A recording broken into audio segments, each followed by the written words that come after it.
नमस्कार, खास खबर में आपका स्वागत है। मैं हूं आपके साथ भावना त्रिपाठी।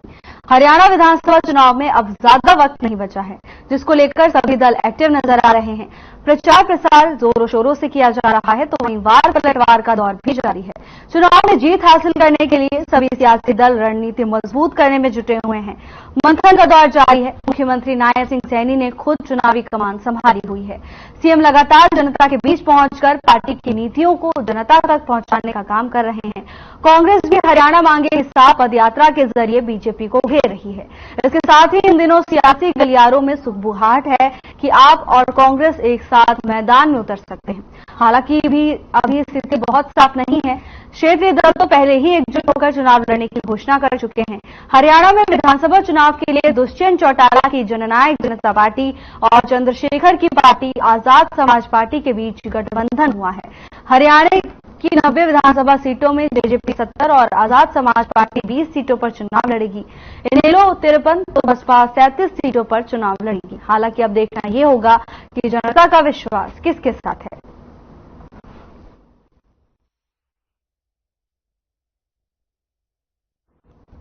हरियाणा विधानसभा चुनाव को लेकर सियासी हलचल तेज होती हुई दिखाई दे रही है। हरियाणा के मुख्यमंत्री नायब सिंह सैनी ने खुद चुनावी कमान संभाली हुई है। सीएम लगातार जनता के बीच पहुंचकर पार्टी की नीतियों का प्रचार प्रसार कर रहे हैं, तो वहीं कांग्रेस भी हरियाणा मांगे हिस्सा पदयात्रा के जरिए बीजेपी को घेरने का काम कर रही है। क्षेत्रीय दल भी एक साथ चुनावी मैदान में उतरने की घोषणा कर चुके हैं। तो कुल मिलाकर इस बार का विधानसभा चुनाव का रण दिलचस्प होने वाला है।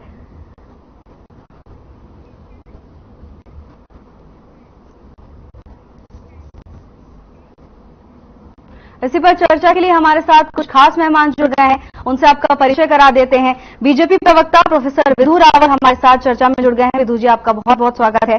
कांग्रेस का पक्ष रखने के लिए वेद प्रकाश विद्रोही जी चर्चा में हमारे साथ जुड़ गए हैं। वेद प्रकाश जी, आपका भी बहुत बहुत स्वागत है। तो वहीं इनेलो प्रवक्ता विजेंद्र रेड्डू चर्चा का हिस्सा है। विजेंद्र जी, आपका भी बहुत बहुत स्वागत है। सबसे पहले बीजेपी की ओर रुख करना चाहेंगे। लोकसभा चुनाव संपन्न हो गए। देखिए, कांग्रेस ने बहुत अच्छा प्रदर्शन किया, मुकाबला 50-50 का रहा। अब आगे की रणनीति क्या है? देखिए, 50-50 का मुकाबला नहीं रहा। कांग्रेस ने आम आदमी पार्टी की बैसाखियां पकड़ी और उसके बाद भी कांग्रेस जो है हमसे पीछे रह गई। किस प्रकार से कांग्रेस पार्टी केवल 42 असेंबली सेगमेंट्स में आगे रही और उनके 12 से 13 जो सिटिंग एमएलए हैं वो अपने अपने असेंबली सेगमेंट हार गए। ये तो तब जब वो सत्ता में नहीं है। बिना सत्ता में रहते हुए भी अगर उनके एमएलए की इतनी जबरदस्त एंटी इनकम्बेंसी है तो जरूर ये कोई ना कोई बात बताता है। इसके अलावा अब फिर 2 महीने तक एक दूसरे को गरियाने गाली गलौज करने के बाद अगर कांग्रेस पार्टी को मजबूर होना पड़ रहा है कि आम आदमी पार्टी के पीछे छुपकर किसी प्रकार अपनी हार को जो है, जो निश्चित हार है, उसको किसी प्रकार से ढक पाए, तो ये भी कहीं ना कहीं एक कहानी कहता है। जो कह रहे थे कि हमारी 75-80 सीटें आएंगी, वो 10-10, 15-15 सीटें तो आम आदमी पार्टी को दे रहे हैं। कहीं ना कहीं जो है ये एक बड़ा सुंदर चित्रण खींचता है कि जो 2556 और पता नहीं क्या क्या फिगर बता रहे थे अपने कैंडिडेट्स की और कह रहे थे कि हमने तो 25-25 हजार भी उनसे झाड़ लिए, तो ऐसे लोगों की कहीं ना कहीं जो है पोल खुलती है इस चीज को देख। उनके पास जो है सीटों में 15 सीटें आम आदमी पार्टी को देने लायक भी है और ये इतने दयालु तो है नहीं जैसा आप हम जानते हैं। खुद अपनी ही पार्टी के नेताओं को जो एक एक सीट के लिए तरसाते हों, वो आम आदमी पार्टी को अगर 10-10, 15-15 सीटें दे रहे हैं तो इसमें बहुत ज्यादा कहानी बताते हैं। इसी प्रकार से दूसरी जो पार्टियां हैं उन्होंने भी गठबंधन स्टिच किए हैं। कोई 20 सीटें दे रहा है बीएसपी को, कोई आजाद समाज पार्टी को सीटें दे रहा है जिनका कोई जनाधार ही नहीं है हरियाणा में। लेकिन ये कहीं ना कहीं इनके खुद के खोए हुए जनाधार को बताता है, ये दिखाता है कि भारतीय जनता पार्टी एक बहुत विराट ताकत के तौर पर आज दिख रही है और उसको हराना इनके बस की बात नहीं है। इसलिए कहीं से भी कैसे भी नैतिक अनैतिक मिले या बिना मिले गठबंधन जो है वो स्टिच कर लो और उसके बाद जो है देखो कोशिश करने की, मुकाबला करने की, कहीं जमानत बच जाए कहीं ना बचे। इसी प्रकार की एक युद्ध होने वाला है जनता का स्नेह प्रेम और आशीर्वाद, विशेष रूप से गरीब का जो आशीर्वाद है वो भारतीय जनता पार्टी के साथ है, युवाओं का आशीर्वाद भारतीय जनता पार्टी के साथ है, महिलाओं का, गृहिणियों का भारतीय जनता पार्टी के साथ है। और हम देख रहे हैं कि किस प्रकार से कांग्रेस के खटाखट झूठ का तो पर्दाफाश हुआ ही। जहां कहीं इन्होंने सरकारें बनाई थी वहां पर इनके पास तनख्वाह देने के पैसे भी नहीं है। आज की हेडलाइन जो है वो ये है कि लगभग 2 लाख कर्मचारियों की अनिश्चित काल के लिए कांग्रेस की हिमाचल प्रदेश सरकार ने तनख्वाह ही रोक दी है। ये तो कहते रहे कि हम जो है ओल्ड पेंशन स्कीम लगाएंगे, हरियाणा में भी ऐसी बात आप भी कर रहे हैं, लेकिन सरकार जहां बनती है वहां पेंशन छोड़ो, इनके पास तनख्वाह देने के लिए भी नहीं है। 1 लाख जो पहले के पेंशनर है उनको भी नहीं दे पा रहे हैं, 2 लाख कर्मचारियों को नहीं दे पा रहे हैं। जहां सरकार बनती है वहां 3-3 रुपए डीजल और पेट्रोल बढ़ा देती है, पहले हिमाचल में बढ़ाया फिर कर्नाटक में बढ़ाया। जहां सरकार नहीं बनती वहां चूड़ियां तोड़ते हैं, छाती कूटते हैं, कहते हैं हमारा तेल महंगा है, पेट्रोल डीजल महंगा है। तो इस प्रकार की दोहरी चीजें जो है इससे नहीं चलती। जनता समझती है, बहुत प्रबुद्ध, बहुत समझदार जनता हो चुकी है। वो गया काल जब सोशल मीडिया नहीं होता था और दरबारी पत्रकार जो है कांग्रेस का एजेंडा चलाया करते थे और फिर कांग्रेस बड़े बड़े पदों पर उनको सुशोभित किया करती थी। वो गया जमाना, अब सोशल मीडिया का जमाना है, हर चीज साफ आ जाती है। और फिर हमारा सामना तो भ्रष्टाचारियों से है। हमारे सामने जो पार्टियां खड़ी हैं इनका शीर्ष नेतृत्व जो है भ्रष्टाचार में नक से लेकर नाखून तक लिप्त है। इनका शीर्ष नेतृत्व या तो सजा पाए हुए है और या तो जमानतों पर बाहर है। तो सामने विभाजन रेखा स्पष्ट है। एक तरफ तो जनता के लिए काम करने वाली, ईमानदारी से काम करने वाली भारतीय जनता पार्टी है, पर्ची खर्ची सिस्टम खत्म करने वाली भारतीय जनता पार्टी है। वहीं दूसरी तरफ जो हम देखते हैं अन्य पार्टियों का शीर्ष नेतृत्व जो है जमानत लेकर बाहर खड़ा है, जमानतों पर बाहर और भ्रष्टाचार के संगीन मामले उन पर चल रहे हैं। 5-5, 6 मामले भूपेंद्र हुड्डा पर चल रहे हैं। सोनिया गांधी और राहुल गांधी जो है जमानत पर बाहर है। और चाहे अभय सिंह चौटाला हो और चाहे ओम प्रकाश चौटाला, उन पर भी भ्रष्टाचार के मामले, ओम प्रकाश जी पर तो सिद्ध भी हुए हैं, अभय जी पर चल रहे हैं। लेकिन कुल मिलाकर जो है साफ साफ दिखता है कि चार चरित्र और चेहरा केवल भाजपा का साफ है। अन्य पार्टियां जो है वो बुरी तरह से जो है बुरी स्थिति में है, अच्छे चरित्र की नहीं है। जी वेद प्रकाश जी, बीजेपी प्रवक्ता को आपने सुना, लोकसभा चुनाव के बाद जो नतीजे आए उससे कांग्रेस उत्साहित थी, लेकिन बीजेपी प्रवक्ता ने तो साफ तौर पर कह दिया कि बैसाखियों के सहारे पर यह प्रदर्शन किया गया है। अब दोबारा सुगबुगाहट तेज हो गई है, क्या दोबारा गठबंधन होगा आम आदमी पार्टी के साथ? भावना जी, जो दल खुद बैसाखियों के सहारे चुनाव लड़ रहा है, अलोकता जैसे एक जिले आधे जिले की पार्टी से गठबंधन कर रहा है, जन चेतना पार्टी से गठबंधन कर रहा है, वो दूसरों पर सवाल उठाए, यही आप अपने को मजाक है। जिनका मुख्यमंत्री शेर सीट के लिए मारा चल रहा है, उसको शेर सीट नहीं मिल रही, वो दूसरों पर सवाल उठा रहे हैं और खुद भ्रष्टाचारी है। सुप्रीम कोर्ट ने जो अपना बॉन्ड्स की वारी इलेक्ट्रॉन बॉन्ड, उसको प्रमाणित हो गया कि भाजपा जैसी भ्रष्ट पार्टी दुनिया में कोई पार्टी नहीं है जो खुलेआम भ्रष्टाचार करती है, चंदा लो धंधा लो का खेल करती है, पैसा दो और काम कराओ। इससे बड़ा भ्रष्टाचारी कोई है नहीं। हरियाणा में 34 घोटाले इनके पिछले 10 सालों में, एक पर जांच नहीं, और बात बड़ी बड़ी करते हैं। मुख्यमंत्री इतने असत्यवादी, 51 दिनों में 126 झूठी घोषणाएं कर दी, एक भी लागू नहीं हो पा रही। और ठीक रहा, कांग्रेस पर बोल रहे कि कांग्रेस हमें भर्ती के रोकोगे है, लागू नहीं करने दे रही, और कहे हम आचार संहिता के अंदर में भर्ती करेंगे। इसका मतलब इनका न संविधान में विश्वास है न लोकतांत्रिक परंपराओं में विश्वास है। क्या कभी आचार संहिता के दौरान भर्तियां होती है? क्या आज तक आपने किसी मुख्यमंत्री या प्रधानमंत्री के मुंह से सुना कि आचार संहिता के दौरान भर्ती करो? ये भी राग लाभ रहे। और फिर आज 5 सीट हमें जीत रहे, हमें 47.61% वोट मिली, इनको 46.11% वोट मिली, और फिर भी इनकी अनैतिकता देखिए, ये कहे हम जीत गए। ठीक है भाई, अगर 46 सीट विपक्ष जीता, विधानसभा की 44 सीट आप जीते, 51% बूथों में विपक्ष जीता कांग्रेस और 49% बूथों में आप जीते, और फिर भी यदि आप दावा करते हैं कि हम बड़े मजबूत हैं, हम बहुत ताकतवर हैं, आपको मुबारक हो। और जहां तक गठबंधन की बात है, हमने तो भाई उस समय भी गठबंधन किया था। अब हम एक राष्ट्रीय स्तर पर व्यापक परिप्रेक्ष्य में अपने साथियों को पास हमारी डिमांड आई उनकी, आप पार्टी की तरफ से, समाजवादी पार्टी की तरफ से। तो राहुल गांधी जी ने बड़ा दिन दिखाते हुए कि हम अकेले चुनाव लड़ने में सक्षम है, फिर भी हम संभावनाएं तलाश रहे हैं कि अपने साथियों को हम एडजस्ट कर सकते हैं, नहीं कर सकते, कितनी सीट दे सकते हैं, उनकी संभावनाएं तलाश रहे। और इन्होंने 15 सीट भी बांट दी, अपनी तरफ से बांट दी। खुद की अलग ये है, 25 अगस्त को आदरणीय प्रधानमंत्री जी की अध्यक्षता में इनकी संसदीय बोर्ड की बैठक हुई। 55 नाम उनके घोषित फाइनल हुए, 12 दिन हो गए, आपने 55 नाम घोषित नहीं कर पा रहे। बड़ा और इतनी हम पर कह रहे हैं, मोदी शाह जी ने जम्मू कश्मीर के अंदर टिकटें घोषित की, बराबर होगी, हरियाणा में बराबर हो रही है। इनके नेता खुले हम चुनाव दे रहे हैं कि हमको टिकट नहीं दोगे तो चुनाव लड़ेंगे, कल क्यों हमको बता रहे हैं। हालत ये हो गई इनकी कि बगावत करने वाले अहिरवाल के छोटे छोटे नेताओं को अमित शाह जी अपने घर में बुला रहे हैं और उनको टिकट देने का आश्वासन दे रहे हैं। इन्होंने टिकट बाकी नहीं और वो नेता खुले आम कह रहे हैं मेरे को टिकट मिल गई, पटाखे छोड़ रहे हैं। ये इनकी वर्दी है, ये बुरी तरह हार रहे हैं, जनता इनके साथ नहीं है और स्वयं दूसरों को कहते हैं खूब भ्रष्टाचारी है, कहे पर्ची खर्ची पर नौकरी नहीं मिलती। अरे भाई, आपका हरियाणा कर्मचारी चल रहा है, भ्रष्टाचार में पकड़ा गया।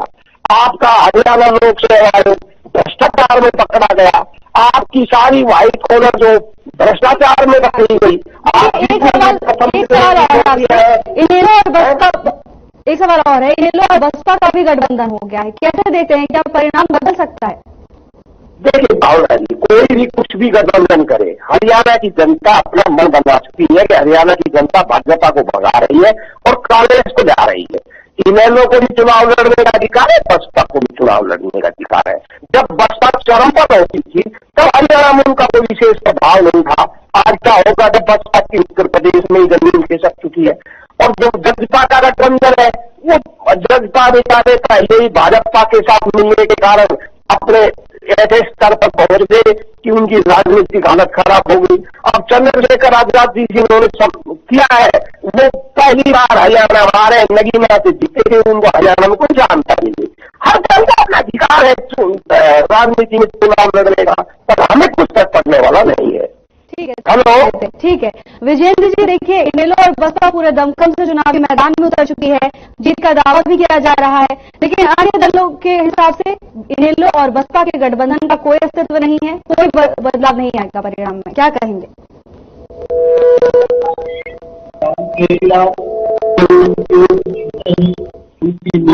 आगे बढ़ाते हुए के निर्देशन में घोटाला में संघर्ष के साथ, चिंता के साथ, व्यक्तिगत चिंता के साथ इंडियन नेशनल लोकल पार्टी को दोबारा से मजबूत के लिए बड़ा संहिता कामते हुए गरीबों तक खरीद करके परिवर्तन यात्रा के माध्यम से चाहे विधानसभा में एक विधायक होते हुए भी विपक्ष को मजबूत अपना किसानी के हिसाब से जनता की आवाज बंद करके हर सरकार के मंत्री दबाव मांगने के हिसाब से सरकार आगे बढ़ेगी और उसके साथ जीएसटी से हमारा गठबंधन है। आज प्रदेश में यदि कोई सही मायने में चुनाव लड़ रहा है तो वो इंडियन नेशनल लोकदल पार्टी लड़ रही है।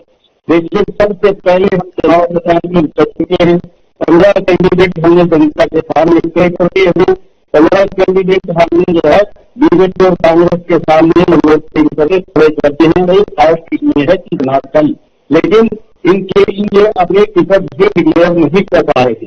देखिए, बिल्कुल इसमें कोई संशय नहीं कि फैसला तो प्रदेश जनता ने करना है, लेकिन जिस प्रकार से किसी प्रकार ने पार्टी को आगे बढ़ा जनता की आवाज बने, मुझे लगता है कि अब प्रदेश में लगा के चश्मा हाथ ही चलेगा, न रहेगा हाथ का पंजाब में कमल खिलेगा।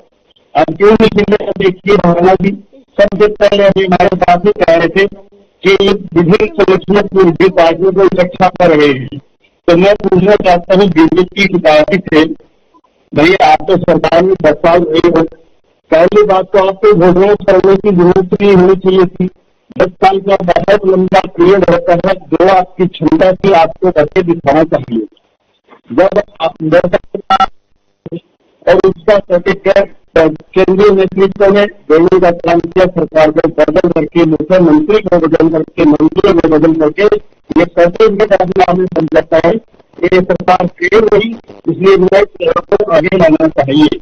और इसके अलावा ये कहते हैं कि हम जब शास्त्र बोलेंगे तो इसके आधार पर बच्चे को दूसरे लोग आपने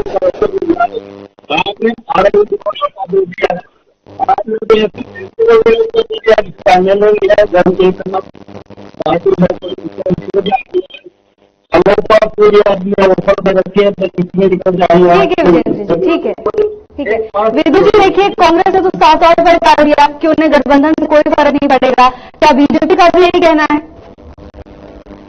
हाँ, देखिए कांग्रेस जो शून्य पर खड़े हों, जो शून्यता की तरफ बढ़ रहे हों, उन्हें क्या फर्क पड़ेगा? महीने से तो जाने से रहे। लेकिन मैं एक बात से बड़ा हैरान हूँ कि किस प्रकार से हमारी जो घोषणाएं हैं और हमारी 51 दिनों में किए हुए काम हैं, ये कितना मर्ज जो है दे गए इनको। हमारे विपक्षी साथी कितना इससे तकलीफ में है, और यही असल में हरियाणा का सत्य है। इन दिनों में जो नायब सिंह सैनी जी ने ताबड़तोड़ के छक्के मारे हैं, इसने कांग्रेस की बखियां बिधेड़ दी है, इसने नेलों की बखियां बिधेड़ दी है। इसलिए इनको बहुत तकलीफ है कि किस प्रकार से अद्वितीय काम हो गए इन 51 दिनों में। और आज भारतीय जनता पार्टी जो लोकसभा चुनाव में कहीं ना कहीं इनके सामने मुकाबले में खड़ी थी, आज जो है एक तरफा जो है भारतीय जनता पार्टी के पक्ष में लहर ही नहीं सुनामी बन के आज खड़ी हो गई। और ये कहते हैं कि एक भी घोषणा लागू नहीं की। कितने झूठे लोग हैं, पता कीजिए। पेंशनर्स को जो फ्रीडम फाइटर्स के जो पेंशनर हैं, क्या उनको स्वतंत्रता सेनानियों को जो मानदेय मिलता है, उनको क्या 40,000 इस महीने नहीं मिला? कितना झूठ बोलते हैं वेद प्रकाश विद्रोही जी, दूसरों को असत्यवादी बताते हैं, खुद कितना झूठ बोल जाते हैं। बता दें क्या नहीं मिला क्या इसी स्पेसिफिक बात पर, और फिर कहीं चलो एक तो मिल गया, फिर मैं दूसरा बता देता हूँ। दूसरा इनसे पूछ लीजिए कि क्या 15 तारीख की जो कट ऑफ, 15 अगस्त की कट ऑफ लगाकर हमने जिन लोगों को कि नौकरियों में उनको जॉब सिक्योरिटी दे दी, क्या वो उनकी जॉब सिक्योरिटी नहीं हुई? क्या 24 फसलों को हमने तुरंत जो है जो अध्यादेश आकर हमने ये कहा कि हम पूरी की पूरी हर फसल को हम एमएसपी पर खरीद रहे हैं? सच नहीं है क्या? कितना झूठ बोलते हैं। अब ये इनको बताना चाहिए कि किन किन घोषणाओं को हमने किया और पूरा नहीं किया। हम एक के बाद एक घोषणा कर रहे हैं। आपको बता दें 1 अगस्त से हरियाणा के अंदर गरीब परिवारों को, जो कि 1,80,000 की इनकम जिनसे कम है, और मैं ये भी बता रहा हूँ हिंदुस्तान में कोई भी सरकार 1,20,000 से अधिक इनकम वालों को नहीं समझती। हम तो 1,80,000 तक वालों को भी दे रहे हैं। उनको 500 रुपए सिलेंडर जो है हर 1 अगस्त से मिलना शुरू हो गया। क्या ये झूठी घोषणा है? असल में झूठी घोषणा तो ये करके गए थे। इन्होंने कहा था अगर हमारी सरकार बन गई तो हम ये कर देंगे, वो कर देंगे, ये कर दें। हमने तो ऐसा कुछ नहीं कहा। हमने तो कहा कि हमारी सरकार बनी हुई है, हमारे काम देखिए और काम के बारे में फिर से आशीर्वाद दीजिए। ये भाजपा और कांग्रेस के बीच का फर्क है। गोहाना वैली को याद कर लें, वेद प्रकाश विद्रोही जी याद करें कि किस प्रकार हुड्डा ने अपनी सरकार कई महीने अभी पड़ी थी, उसके बाद भी केवल घोषणाओं से काम चलाया था, एक भी घोषणा पूरी नहीं। हम तो एक एक घोषणा पूरी कर चुके हैं और मैं चैलेंज करता हूं उनसे, बताएं कौन सी घोषणा पूरी नहीं की? हमने घोषणाएं नहीं की, हमने काम किया है। आज किस प्रकार से 20,000 से अधिक लोगों को उनको प्लॉट जो देकर उनकी रजिस्ट्री करवाई। इन्होंने कोई एक रजिस्ट्री दी हो तो बताओ? एक भी नहीं दी। केवल यहाँ पर बोलना, बड़ी बड़ी बातें बोलना, बड़ी हैरान करने वाली बात है।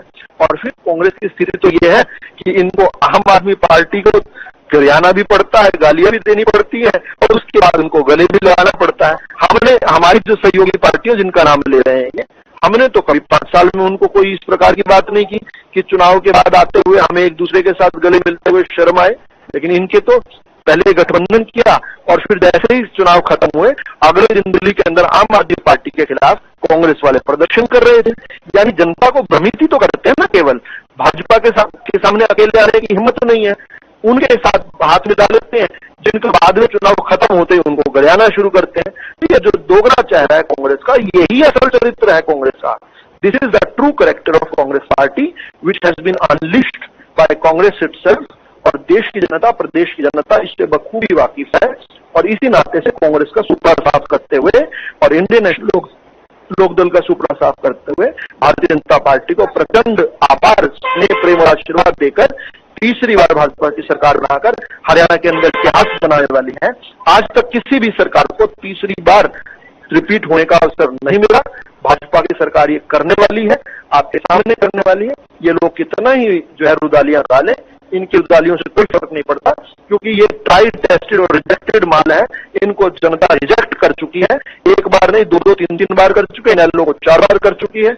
तो इस बार मुझे नहीं लगता कि रिजेक्टेड माल की तरफ जनता देखेगी भी। जनता को तो ट्राइड, टेस्टेड और सिलेक्टेड भारतीय जनता पार्टी चाहिए, जो उनके लिए खड़ी होती है और गरीब की जनता, गरीब के लिए काम करती है। घोटाले तो ये किया करते थे, हम तो घोटालों के खिलाफ कार्रवाई करते हैं, जिसको ये घोटाला चिल्लाते हैं। कहते हैं जांच नहीं हुई, अरे जांच नहीं हुई तो आपको कैसे पता चला कि कोई बात हुई? आपने कहां उजागर किया कोई एक भी घोटाला? हमारी जांच एजेंसीज ने सतह पर लेकर आई, उनके खिलाफ जांच की बताइए कौन सी वहां पर जांच नहीं हुई? हम लोग ही जो है सतह पर लेकर आ रहे हैं कांग्रेस द्वारा भर्ती किए हुए अधिकारियों की घोटाले, और ये कह रहे हैं कि घोटाले हो गए। घोटाले तो तब होते हैं जब मुख्यमंत्री के आवास पर बैठकर लोग डील करके आया करते थे कांग्रेस के राज में, इनेलो के राज में। घोटाले तो तब होते हैं जब मुख्यमंत्री जी अलमारी को पीछे से काटकर लिस्टें बदल दिया करते थे और फिर 10 साल की सजा भी भुगत कर रहे हैं। हम घोटालों पर कार्रवाई कर रहे हैं, उसको घोटाला बता रहे हैं। कितने दिग्भ्रमित है, पता नहीं इनकी बुद्धि शून्यता है या फिर ये इनकी समझ ही ऐसी है। वैसे कुछ ना कुछ कारण तो रहा होगा। ये कांग्रेस पार्टी में काम कर रहे हैं, इंडियन नेशनल लोकदल में काम कर रहे हैं, कोई ना कोई तो कारण होगा, इसलिए इनसे अधिक अपेक्षा भी नहीं है। लेकिन जनता जो है वो कांग्रेस को और इनेलो को छोड़ चुकी है, बीते जमाने की पार्टियां हो चुकी है। इनका हरियाणा के अंदर कोई भविष्य नहीं है, इनको लैंडिंग राइट्स नहीं देगी हरियाणा की जनता, इनको पैर रखने का स्थान नहीं देने वाली है।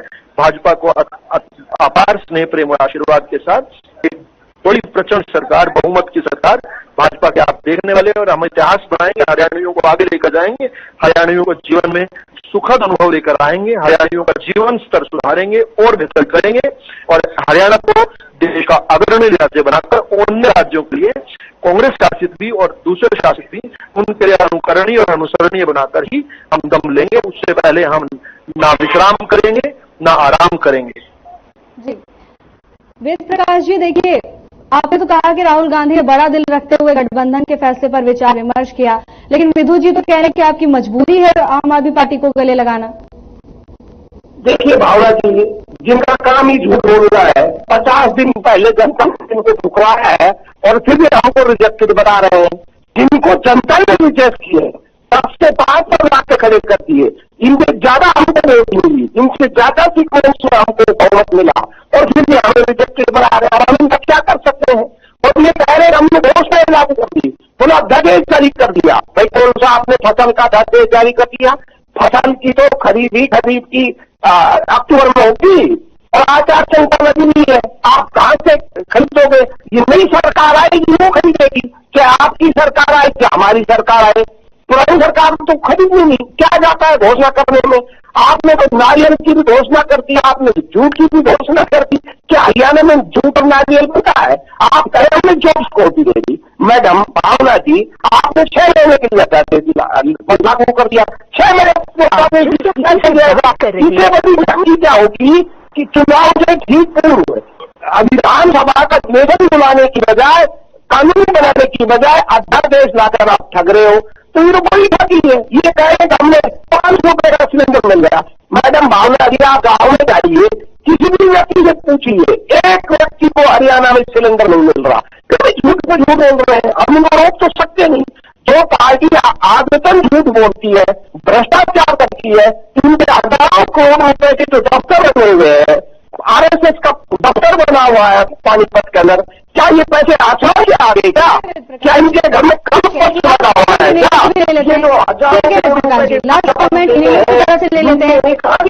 वेद प्रकाश जी, ठीक है, पैसा कहाँ गया आता है? ठीक है, आपकी बात पहुंच गई। ठीक है, क्या कह रहे हैं? आपकी बात पहुंच गई है। लास्ट में ले लेते हैं, हमने पिछली बार भी कहा इनको रोकते नहीं, हम वेद प्रकाश आपको भी समय दिया गया था, समय का अभाव है, हमारे साथ इनेलो के प्रवक्ता भी जुड़े हुए हैं, उनको भी तो समय देना है। बात रोकने की नहीं, आप लोग 2 बार बोल चुके हैं। ठीक है, विजेंद्र जी, देखिए नेता प्रतिपक्ष भूपेंद्र सिंह हुड्डा की ओर से इनेलो और बसपा के गठबंधन को वोट कटऑफ के नाम से संबोधित किया गया था, क्या प्रतिक्रिया रही है?